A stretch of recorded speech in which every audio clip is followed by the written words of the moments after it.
Hello प्यारे student, प्रिय छात्रों। आई होप आपने इससे पहले की वीडियो को बहुत अच्छे से पढ़ा होगा, देखा होगा और समझा होगा। और मुझे उम्मीद है कि आपको क्लास बहुत अच्छी लगी होगी। इम्पोर्टेंट क्वेश्चन कहा किस टॉपिक से कौन से प्रश्न आते हैं आपको ये समझाया गया। इसी का अब दूसरा पार्ट हम पढ़ते हैं। और लेसन दूसरे में जो क्वेश्चन बन के आता है, कहाँ से आरबीएससी क्वेश्चन को बना के उठाती है, वो टॉपिक है आपके सामने अम्लों के रासायनिक गुणधर्म। यानी कि इस टॉपिक में से एक प्रश्न यानी कि जरूर आता है और हर साल आता है, और इनमें आपको विद उदाहरण विद इक्वेशन देनी होती है। तो चलिए देखें, अम्लों के रासायनिक गुणधर्म पढ़ते हैं हम। अम्लों के रासायनिक गुणधर्म को हम एक एक पॉइंट वाइज पढ़ते हैं। सबसे पहला अम्लों का जो रासायनिक गुण पढ़ते हैं वो पढ़ते हैं अम्लों की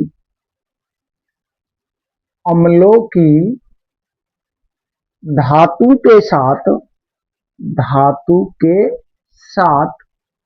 अभिक्रिया। अम्लों की धातु के साथ अभिक्रिया। तो प्यारे बच्चों, सबसे पहले हम अम्लों की धातु के साथ अभिक्रिया पढ़ते हैं। किसके साथ पढ़ते हैं? अम्लों की धातु के साथ अभिक्रिया पढ़ते हैं। तो देखो, जो अम्ल होते हैं वो धातु के साथ क्रिया करके, देखो अम्ल किसके साथ क्रिया करते हैं? धातु के साथ क्रिया करके एक तो लवण बनाते हैं, प्लस में हाइड्रोजन गैस बनाते हैं। कौन सी गैस बनाते हैं? हाइड्रोजन गैस बनाते हैं। ये कॉन्सेप्ट बच्चों आपको याद होना चाहिए। क्या होना चाहिए? याद होना चाहिए। यानी कि अम्ल जो होते हैं वो धातु के साथ क्रिया करके लवण और हाइड्रोजन गैस बनाते हैं। इसका एक एग्जांपल ले लेते हैं इस कॉन्सेप्ट का। देखो, अगर आपका कॉन्सेप्ट क्लियर है तो बच्चों क्या क्लियर है? कॉन्सेप्ट तो बनाना आना चाहिए। आपको पता होनी चाहिए कि धातु कौन सी है, और आपको पता होना चाहिए अम्ल कौन सा है। और आपके दिमाग में ये होना बहुत जरूरी है कि अम्ल जब भी लवण धातु से क्रिया करेगा तो हमें क्या बनाना है? लवण और हाइड्रोजन गैस बनाना है। तो क्या बनाना है? लवण और हाइड्रोजन गैस बनाना है। यानी कि अब केमिस्ट्री को इसी तरीके में पढ़ना है। कैसे पढ़ना है? इसी तरीके में। तो देखो, उठाते हैं हम सबसे पहले एक अम्ल ले लेते हैं। एक अम्ल ले लिया हमने H2SO4। इसको प्यारे बच्चों नाम बता सकते हो? हाँ भाई, क्या नाम होगा? हाँ भाई छोटू, क्या नाम होगा इसका? तनु सल्फ्यूरिक अम्ल होगा। क्या होगा? तनु सल्फ्यूरिक अम्ल। और हम इसको ले रहे हैं तनु। तनु मतलब ये पतला है, ट्यूब। और इसमें मिला देते हैं हम, धातु से क्रिया करा देते हैं। किससे करा देते हैं?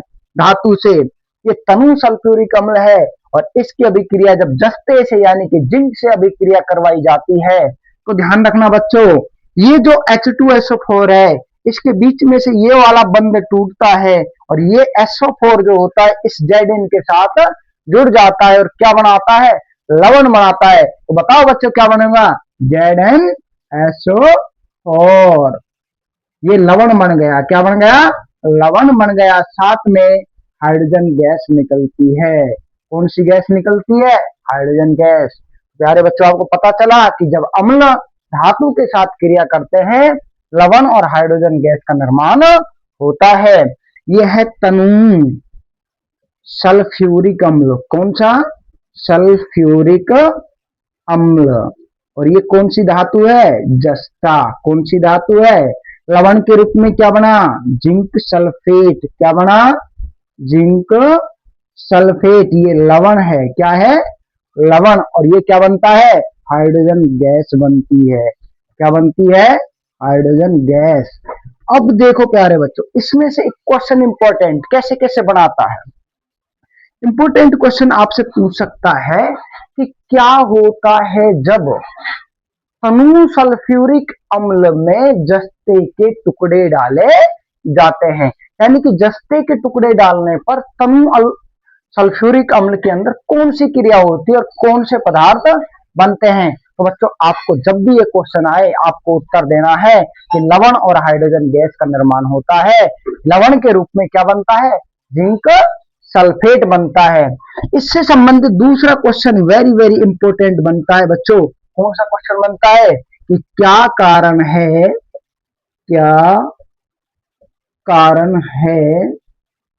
कि कि दही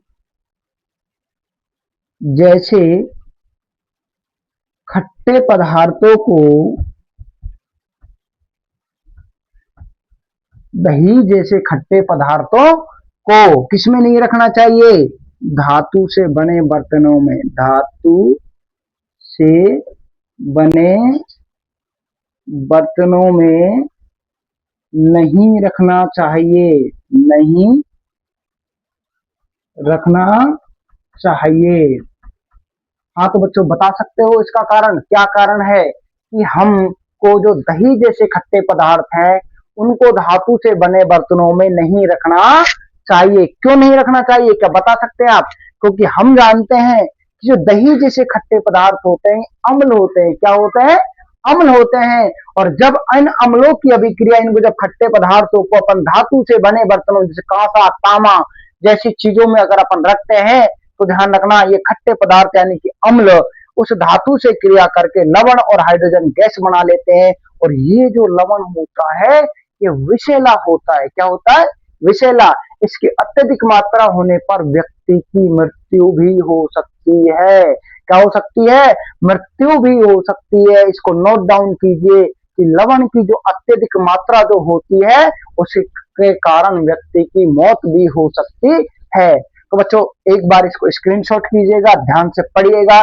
इसमें से ये दो क्वेश्चन, ये क्वेश्चन कि क्या होता है तनु और सल्फ्यूरिक अम्ल की अभिक्रिया जस्ते से कराई जाती है और क्या कारण है कि दही जैसे खट्टे पदार्थों को धातु से बने बर्तनों में नहीं रखना चाहिए। उसके बाद आगे चलते हैं अम्लों के दूसरे रासायनिक गुणों में से। एक बार नोट डाउन हो गया। उसके बाद दूसरा गुण पे चलते हैं।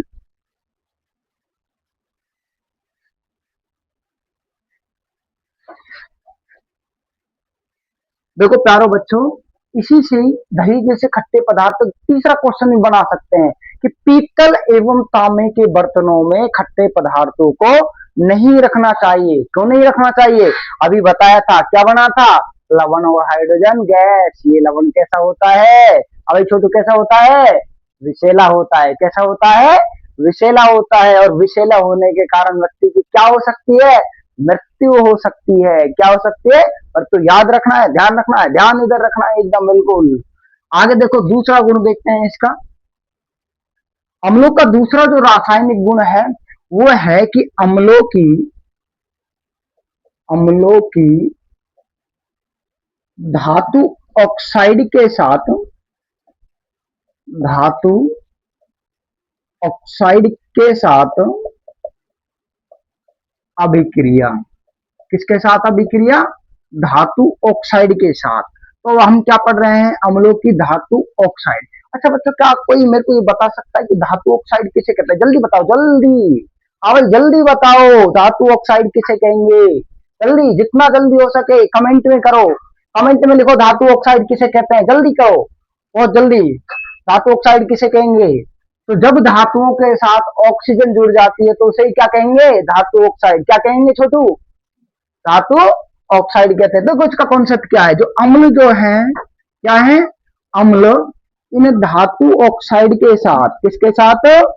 धातु ऑक्साइड के साथ क्रिया करके ध्यान रखना क्या बनाता है? लवण और जल बनाता है। क्या बनाता है? लवण और जल बनाता है। अब ये ध्यान रखना, अम्ल जब धातु के साथ क्रिया कर रहा था तो क्या बन रहा था? लवण और हाइड्रोजन गैस। लेकिन जब धातु ऑक्साइड के साथ अभिक्रिया करता है तो लवण और क्या बनेगा? जल बनता है। क्या बनता है? जल। एक एग्जांपल लेते हैं, देखो एक अम्ल ले लेते हैं हम, जैसे HCl ले लिया। क्या ले लिया? HCl ले लिया। ये कौन सा अम्ल है? जल्दी से कमेंट में लिखो इस अम्ल का नाम। HCl का नाम क्या है? हाइड्रोक्लोरिक अम्ल। क्या नाम है? हाइड्रोक्लोरिक अम्ल। क्या नाम है? हाइड्रोक्लोरिक अम्ल। की अभिक्रिया, एक धातु ऑक्साइड ले लेते हैं अपन, कॉपर ऑक्साइड, क्या ले लेते हैं, कॉपर ऑक्साइड, और ये बिल लेते हैं, ये ले लिया अपन ने कॉपर ऑक्साइड, कॉपर ऑक्साइड ले लिया। अब ध्यान रखना, ये जो कॉपर होता है ये किसके साथ क्रिया कर लेता है, सीएल के साथ क्रिया कर लेता है, और ये क्या बन जाता है, कॉपर क्लोराइड बन जाता है बच्चों, क्या बन जाता है, कॉपर CuCl2 बन जाता है। साथ में देखो यहां से क्या बनेगा, H2O, जल बनता है, क्या बनता है, जल बनता है, क्या बनेगा, जल। ये कॉपर क्लोराइड बन जाता है, क्या बन जाता है, कॉपर क्लोराइड, और ये क्या बनता है, जल बन जाता है, क्या बन जाता है, जल। तो ध्यान रखना, जब भी तनु HCl की अभिक्रिया कॉपर ऑक्साइड के साथ अभिक्रिया करवाई जाती है तो कॉपर क्लोराइड और जल का निर्माण होता है। अब देखो यहां से क्वेश्चन क्या बनता है, यहाँ से बच्चों देखो क्वेश्चन वेरी वेरी इंपॉर्टेंट जो क्वेश्चन बनता है कि अम्लों के जो धातु ऑक्साइड जो होते हैं वो अम्लीय होते हैं या क्षारीय, जल्दी कमेंट करके बताओ। धातुओं के ऑक्साइड या अम्लों के धातु ऑक्साइड कैसी प्रकृति के होते हैं, क्षारीय प्रकृति के होते हैं। कैसी प्रकृति के होते हैं, क्षारीय प्रकृति के होते हैं। क्योंकि ध्यान रखना, ये अभिक्रिया जो होती है किसके समान होती है, उदासीनीकरण, यानी कि अम्ल और क्षार की अभिक्रिया के समान ही इसमें लवण और क्या बनता है, जल बनता है। इसलिए ध्यान रखना बच्चों, अम्लों के धातु जो ऑक्साइड होते हैं उन धातु ऑक्साइड जो हैं वो क्षारीय प्रकृति के होते हैं। कौन सी प्रकृति के होते हैं, क्षारीय प्रकृति के होते हैं। तो चलते हैं आगे अगले क्वेश्चन पर अपन, यानी कि अब तीसरा गुणधर्म पर चलते हैं अपन। कौन से गुणधर्म पर चलते हैं, तीसरे गुणधर्म पर। और तीसरा गुणधर्म अपना क्या कहता है, टोटल अपन यहाँ अपने आरबीएससी में आपकी बुक के अंदर ओनली 4 कॉन्सेप्ट दे रखे हैं और चारों की चारों आपको क्या होने चाहिए, क्लियर होने चाहिए। पहला किसके साथ अभिक्रिया पड़ी थी अपन ने, जल्दी बताओ किसके साथ पड़ी थी, अम्लों की, किसके साथ, धातु के साथ अभिक्रिया। अब किसके साथ पढ़ रहे हैं, अम्लों की किसके साथ, धातु ऑक्साइड के साथ अभिक्रिया पड़ी थी। और तीसरा अब अपन पढ़ रहे हैं सी, सेकंड लास्ट पढ़ रहे हैं, अम्लों की धातु कार्बोनेट के साथ अभिक्रिया, धातु कार्बोनेट के साथ अभिक्रिया। तो बच्चों देखो अपन अम्लों की किसके साथ अभिक्रिया पढ़ रहे हैं, धातु कार्बोनेट की। तो एक अम्ल ले लेते हैं और धातु कार्बोनेट के रूप में, जल्दी बताओ कार्बोनेट का क्या अंत में लगता है, जल्दी बताओ। मैंने पहले क्लास में भी पढ़ाया है कि कार्बोनेट क्या होता है, CO3 होता है, क्या होता है, CO3 माइनस होता है। अम्ल कार्बोनेट के रूप में अपन क्या लेते हैं, सोडियम कार्बोनेट ले सकते हैं, कुछ भी कार्बोनेट ले सकते हैं। अपन बुक के अनुसार Na2CO3 ये सोडियम कार्बोनेट लेते हैं। और इस सोडियम कार्बोनेट की अभिक्रिया जब अम्ल से कराई जाती है, या इसको पहले इसका कॉन्सेप्ट लिख लेते हैं, धातु कार्बोनेट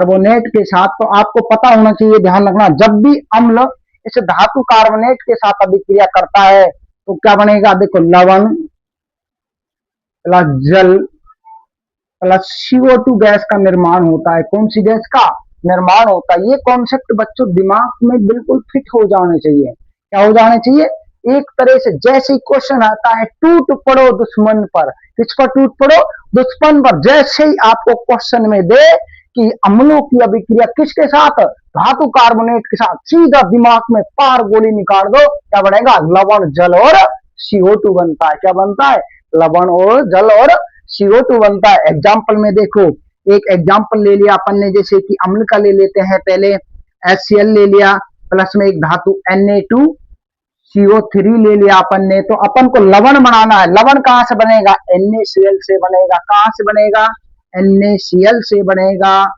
2NaCl। देखो यहाँ एक Cl है तो यहाँ भी कितना लगाना पड़ेगा, संतुलित करने के लिए 2 लगाना पड़ेगा। उसके बाद में देखो यहाँ से 2 H है, एक ऑक्सीजन यहाँ से निकलेगी तो क्या बन जाएगा, जल बन जाएगा। साथ में देखो अब यहाँ पे देखो एक CO2 बच रही है तो ये क्या बन जाएगा, CO2 गैस बन जाएगी। तो ध्यान रखना बच्चों, जब भी अम्ल की अभिक्रिया धातु कार्बोनेट के साथ कराई जाती है क्या बनेगा, लवण जल और CO2 गैस बनती है। तो क्वेश्चन आपसे क्या पूछ सकता है, क्या क्वेश्चन पूछा जा सकता है, क्या होता है जब तनु हाइड्रोक्लोरिक अम्ल की अभिक्रिया सोडियम कार्बोनेट से कराई जाती है। तो ध्यान रखना, जब सोडियम कार्बोनेट से बनाई की जाती है तो सोडियम क्लोराइड लवण के रूप में प्राप्त होता है और ये जल बनता है और CO2 गैस का निर्माण होता है। तो क्लियर बच्चों, कोई दिक्कत, आगे चलते हैं अपन। इसके बाद देखो अम्लों की धातु कार्बोनेट के साथ, और लास्ट एंड फाइनल जो अपना कॉन्सेप्ट रह गया है, अम्लों का जो रासायनिक जो गुणधर्म है अंतिम, वो है धातु हाइड्रोजन कार्बोनेट के साथ। किसके साथ, धातु हाइड्रोजन कार्बोनेट के साथ। लास्ट किसके साथ, धातु कार्ब अम्लों की धातु हाइड्रोजन कार्बोनेट के साथ अभिक्रिया अभिक्रिया इसके साथ अभिक्रिया पढ़ रहे हैं हम। अभी इससे पहले हमने क्या पढ़ा था, अम्लों की धातु कार्बोनेट के साथ पढ़ा था। अब किसके साथ पढ़ रहे हैं, धातु हाइड्रोजन कार्बोनेट के साथ पढ़ रहे हैं। दिमाग में कंफ्यूजन नहीं करना है, दिमाग में कंफ्यूजन नहीं करना है। वो पहले क्या था, कार्बोनेट था, अब क्या है, हाइड्रोजन कार्बोनेट है। कैसा है बच्चा, हाइड्रोजन कार्बोनेट है। तो देखो जब भी अम्लों की किसके साथ, धातु हाइड्रोजन कार्बोनेट के साथ, किसके साथ, कार्बोनेट के साथ अभिक्रिया करवाई जाती है, तो ध्यान रखना लवण प्लस जल प्लस CO2 गैस का निर्माण होता है। किसका निर्माण होता है, ये कॉन्सेप्ट दिमाग में फिट होने चाहिए। जैसे ही क्वेश्चन आए, जैसे ही पेपर में आपसे पूछे कि धातु कार्बोनेट के साथ अभिक्रिया, धातु हाइड्रोजन कार्बोनेट के साथ अभिक्रिया, आपको सीधे एग्जाम में लिखना है लवण जल प्लस CO2 बनती है। क्या बनती है, लवण जल CO2 बनती है। ध्यान रखना, इससे पहले हमने जब धातु कार्बोनेट पढ़ा था उसके साथ भी क्या बन रहा था, लवण जल और किसका निर्माण हो रहा था बच्चों, CO2 का निर्माण हो रहा था। तो आपको धातु कार्बोनेट दे दे या धातु हाइड्रोजन कार्बोनेट दे दे, दोनों में ही आपको लवण जल और किसका निर्माण करना पड़ेगा, CO2 का निर्माण करना पड़ेगा। तो एक एग्जाम्पल ले लेते हैं, देखो HCl, एग्जाम्पल लेते हैं HCl प्लस एक धातु हाइड्रोजन कार्बोनेट के अपन सोडियम हाइड्रोजन कार्बोनेट ले लेते हैं। जैसे ही क्रिया करवाएंगे, अभी जैसे पिछली अभिक्रिया में जस्ट अपन ने धातु कार्बोनेट के साथ जो अभिक्रिया करी थी वही यहाँ करनी है। देखो Na के साथ में क्या जुड़ जाएगा, Cl, यहां से क्या बन जाएगा, लवण बन जाएगा। यहां से एक ऑक्सीजन निकलकर इस H के साथ जुड़ जाएगी तो क्या बन जाएगा, जल बन जाएगा। बचा क्या, CO2 बन जाएगी। बच्चों कितना इजी है, कितना सरल है, बिल्कुल। तो क्या क्या बनाना है, देखो अपन को लवण बनाना है, NaCl बनाना है, जल बनाना है और क्या बनाना है, CO2 बनाना है। क्या बनाना है, CO2। तो ध्यान रखें कि जब भी आपको अम्ल की अभिक्रिया धातु हाइड्रोजन कार्बोनेट के साथ करानी है तो लवण जल और CO2 का निर्माण होता है। तो बच्चों आपको ये आपके धातु अम्लों के रासायनिक गुणधर्म क्या होते हैं, समाप्त होते हैं। आप जितना एनर्जी के साथ देखोगे उतना आपको समझ में आएगा, जितना मन से देखोगे उतना समझ में आएगा। प्लीज वीडियो को लाइक कीजिए, सब्सक्राइब कीजिए और आगे शेयर कीजिए।